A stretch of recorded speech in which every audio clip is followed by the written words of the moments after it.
Good evening and welcome to another edition of Kim's Corner. I'm Kim Brown, your host, and today I have with me the next, did you hear me, the next governor of the state of New Jersey. When's the next election anyway? What year is that? 2017. 2017. I hope I'm still living in New Jersey in 2017.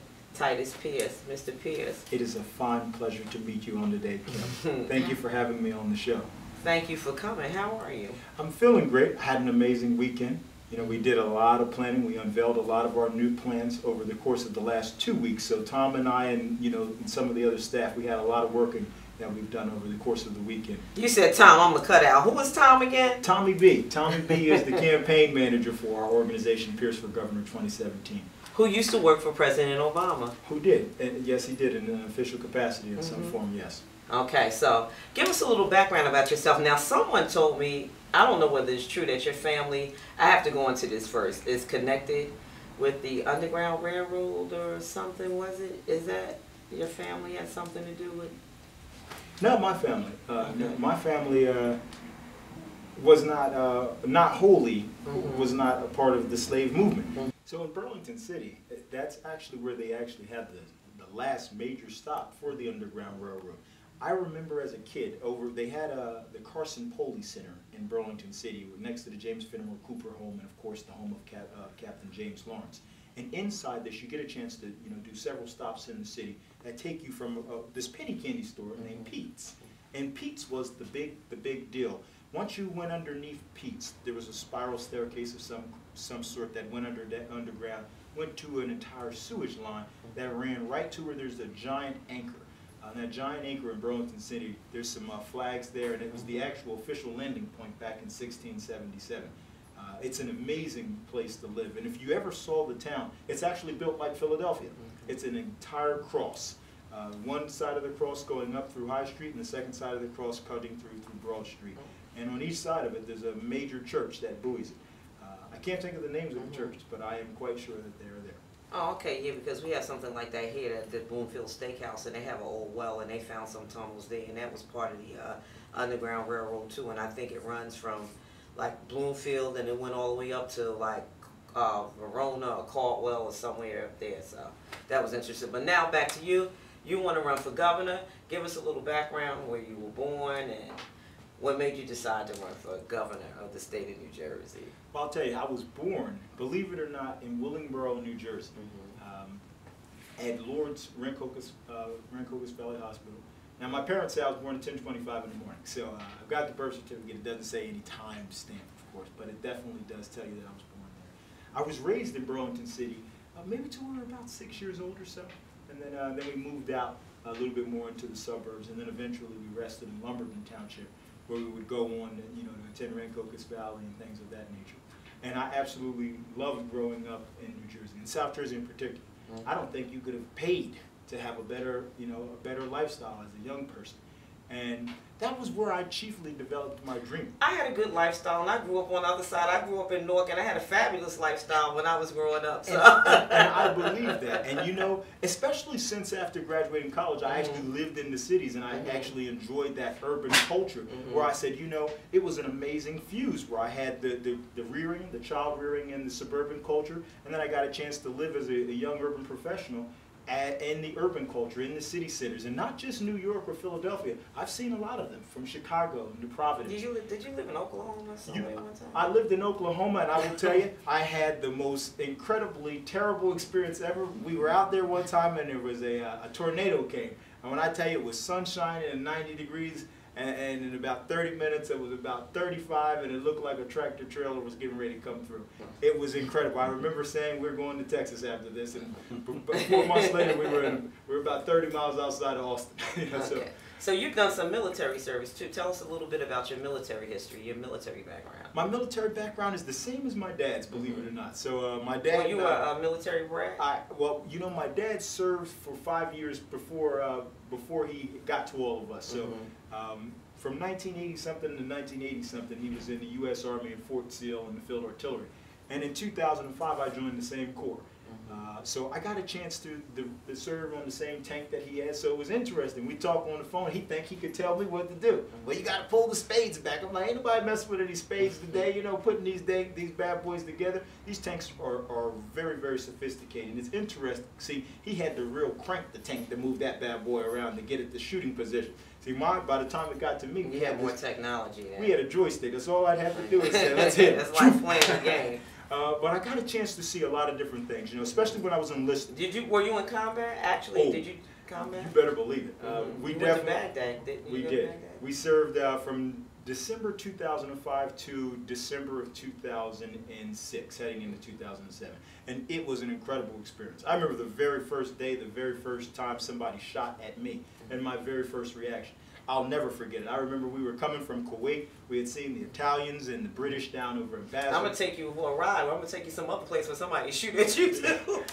No, I'm just joking. I've been to some of the wards since the summertime, since we've been running. I have been to some of the wards. I've been to every one evenly. So I haven't been just to the safe neighborhoods and safe environments. We've been to some of the dangerous communities just as much as we've been to the safe ones.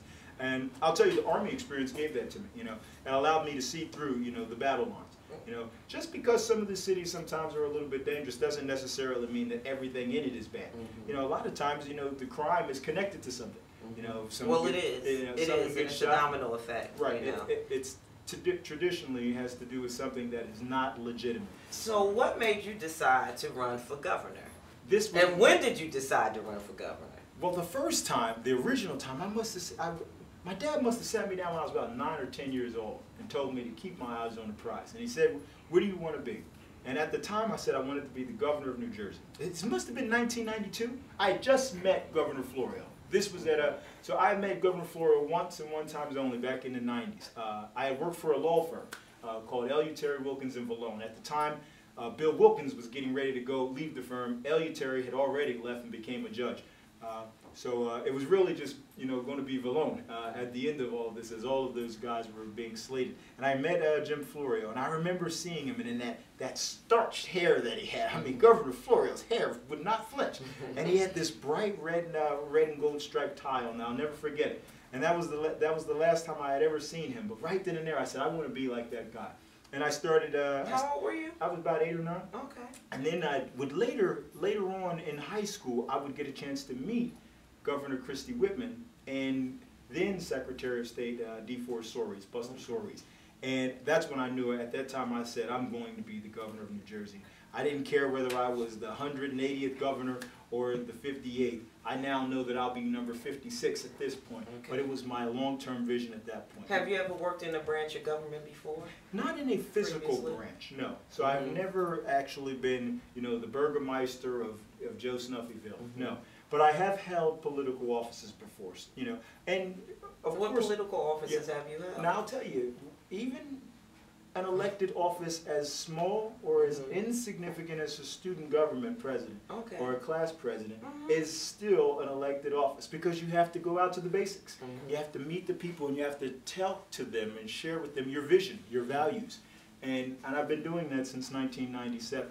And we've done it with an amazing track record. And you have an extensive financial career. And I love banking. In fact, I don't believe in the world there's any more prestigious of a business, community, and industry. Now, no doubt, there are industry sets that are absolutely necessary. At one time, did you try to start a bank? I did. And even in my heart and soul today, I still pang over not being 100% successful with the bank. And it's partly because I had a vision that was not of filthy lucre, per se. It was really about, where can I take these folks, these fine people in this space, and how can we grow the wallet share? You know, there's an $11 billion business back then, back in 2004 when we came up with the original sketches. And today, it's about a $75 billion business. And you're talking in a period of 10 years, it grew, 100-fold. So if we would have been in the market space as the actual agent, we would have had probably 6 or 7% market share operating in that space. We maybe even have had 2 or 3 mergers. But then again, you're asking people, hey, would you like to invest in a bank that's going to operate for unbanked, underbanked, and low-income people? And when you're dealing with enterprise-level risk, You know, some folks that have to put the coin in have to say, look, this level of risk might be a little bit too much for us to bear. And that was the chief reason why we didn't raise the $30 million that was required. Okay, there's a lot of stresses going on in the state of New Jersey right now. As far as unemployment, we have one of the highest unemployment rates in the nation, and but especially can I interject here? Not only do we have one of the highest in the nation, we have 400,000 people out of work. So what would you do to change that if you became governor? I'll tell you right now. Because that's what people want to know. Well, people want to know, what are you going to do? We have what's called the PEP, which is besides shut down the George Washington Bridge. We're not shutting down any bridges. People want to know what you want to do. Well, I'll tell you, the Pierce Economic Plan is very, very transparent. It starts at the base. We want to meet people right where they are. We know the future of anything is always tied to business and education. What you know is your opportunity cost. So in my opinion, we have to get in right at the firm bedrock, and we have to shake down the education system. I think, in my opinion, based on what we see by the numbers, we need an overall 680 towns, 590 school districts, graduation rate of 94.7%. 1.47% over the 93% that's required to get an A. So if it takes an A to get a grade in the high school system, it takes an A to graduate. We have to be graduating what we expect into the future. If we want to remain dominant and we want to remain brilliant and resilient from an economical standpoint, we have to have the best education in every district. There is no 5 districts can fall to the wayside and we grab 1 million folks and leave 136,000 on the street. No. Our model said we'll leave no child left behind, and then the next president came in and said, you know what, and if we didn't leave any children... Well, they were left behind. Right? And then the next guy said, but you know what, on that race note, to the top. we got to take a break. We got to take a break and hear a word from our sponsors. We'll be right back. Stay tuned. Hi, I'm Larry Holmes. Watch Kim Corner every week. She's a knockout. Hey, better watch Kim Corner. Don't you touch that dial.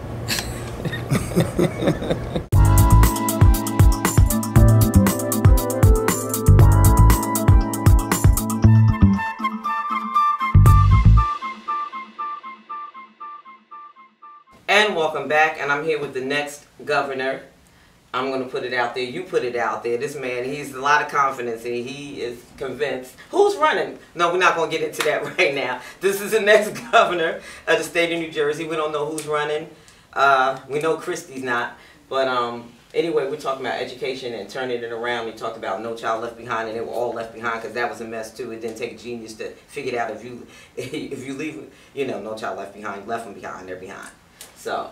And you know what? And you prove a valid point. And that's what I said, no one plan, or no one plan in the past has had every magic bullet or silver bullet that we need to be truly successful. But what we have seen is that there are a collection of plans or a series of plans that we can take bits and pieces from.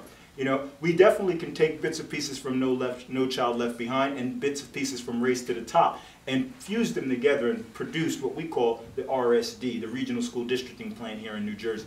But that plan right there is designed to increase the amount of students we're graduating year over year, to increase the amount of students we have in the workforce, to impact our long-term residential capacity. That is very, very, very significant when you're dealing with tax revenues and increasing the coffers. A lot of the problems in our major cities in the state are not because they're not vibrant cities, it's that people have moved out. They've moved to other cities like Atlanta and Chicago and in some cases Los Angeles.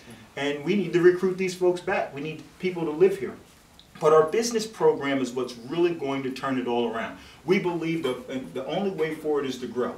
We have to make an investment in ourselves. And even if it comes at the cost of saying, you know what, for a year, let's take a $2 billion, cash savings and no increases in our spending, if it will give us the ability to grow our economy by $100+ billion.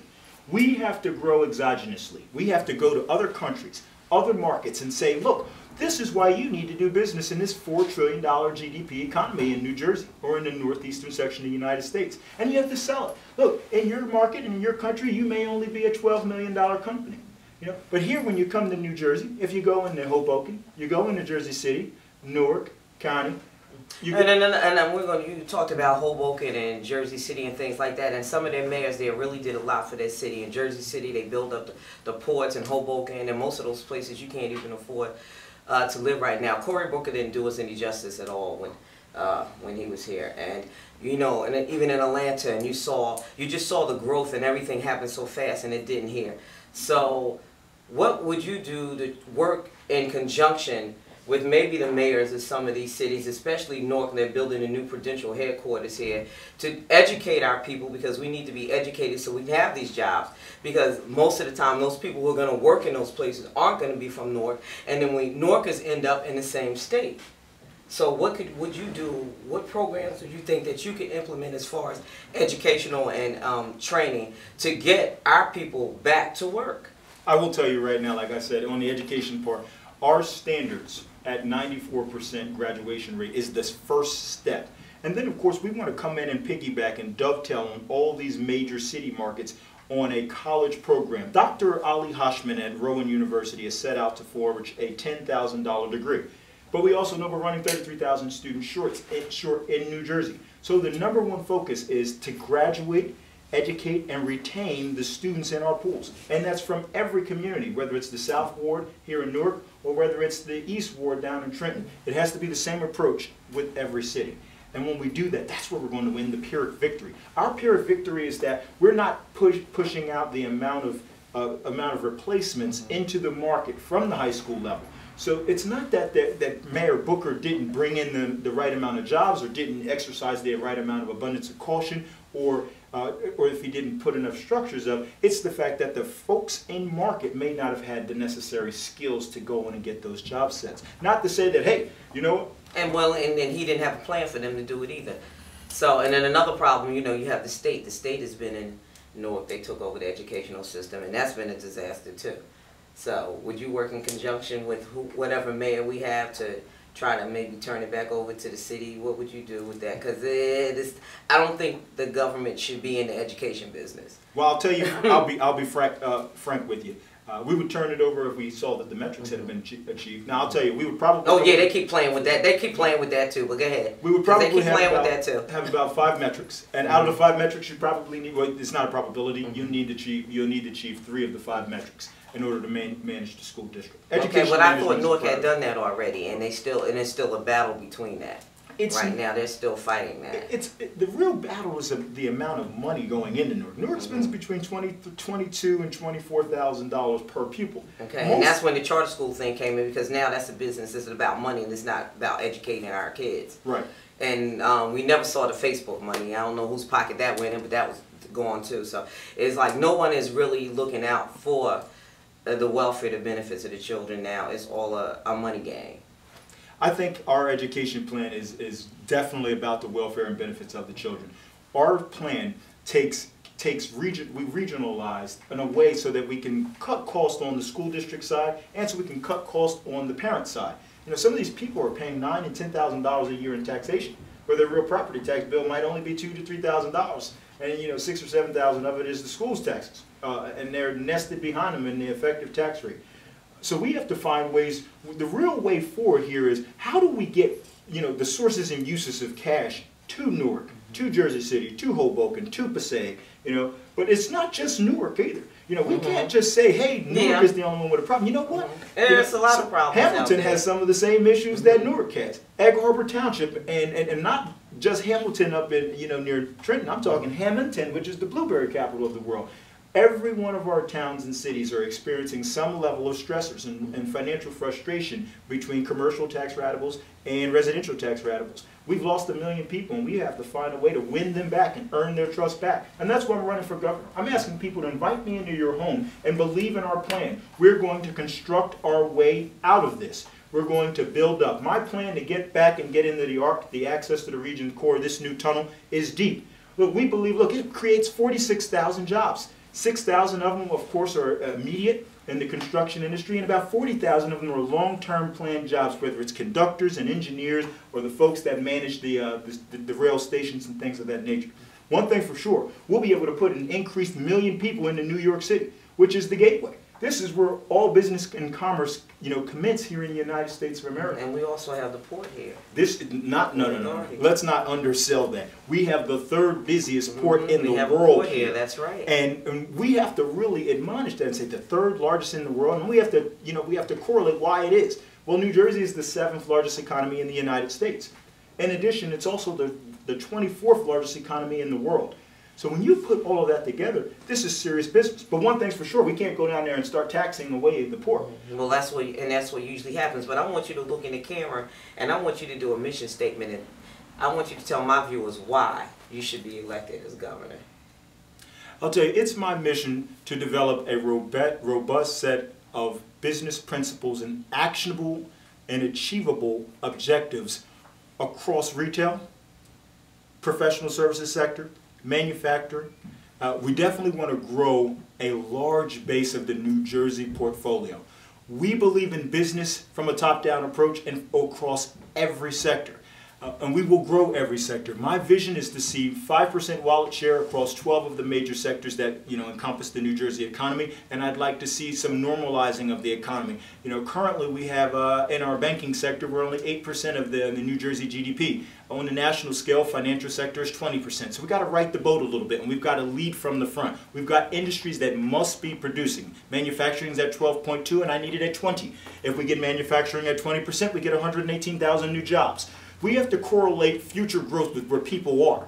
If people are out of work, we need to get jobs there. But we have to be open-minded and do things we've never done before. 0%, is not off the table. You definitely have to say, look, we may have to get zero taxation, but we're not going to do zero taxation to go from Hunterdon County to Mercer County or to go from Mercer County to Atlantic County. No, we'll get the 0% if you're coming from Kuala Lumpur and you're going to bring 3,000 jobs to New Jersey. Okay, I know you're going to need volunteers, or you're going to need donations for your campaign, so how can people get in touch with you? What can they do?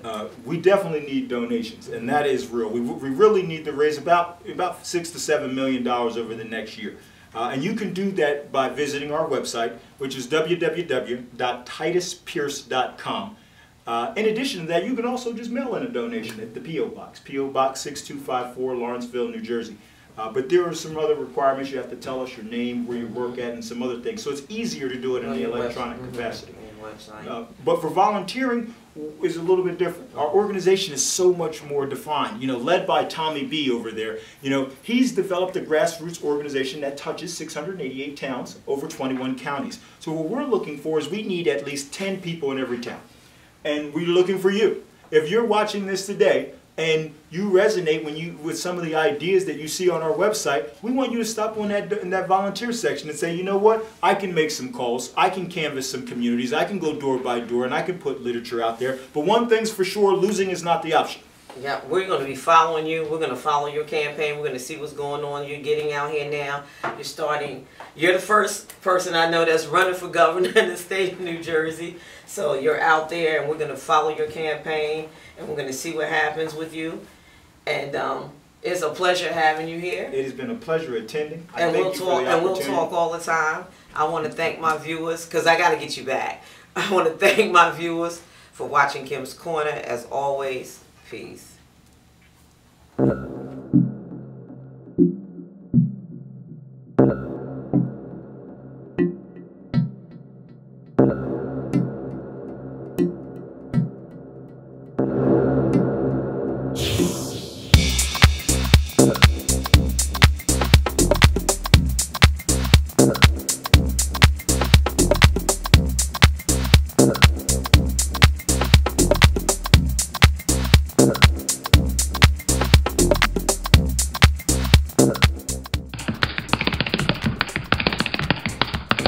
Fabulous.